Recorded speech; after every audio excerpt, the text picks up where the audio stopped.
Crecí en los Andes amarillando, abrazado con la caricia indomable del puma, bebiendo las gélidas aguas a borbotones, al son de las ribalas y guaracheros guerreros, y los pututos que anuncian el amanecer, y los pututos que anuncian el amanecer. Mi sangre tiene rico perfume, aroma a las praderas de las alturas, donde crecen ariscas las vicuñas, y la paja brava entona en su silbido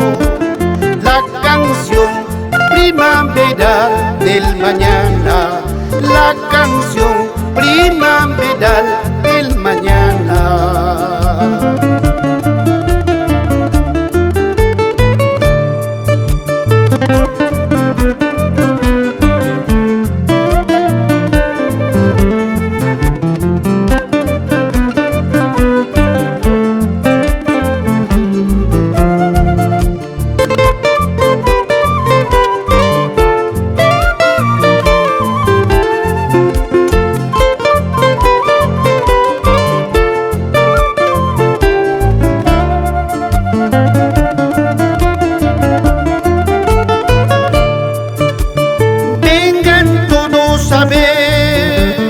La retama llora desconsolada,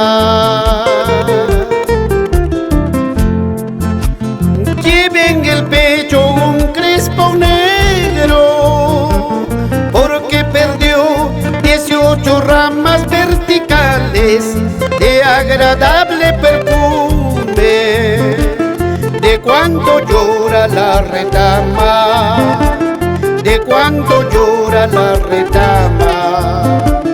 de cuando llora la retama, de cuando llora la retama.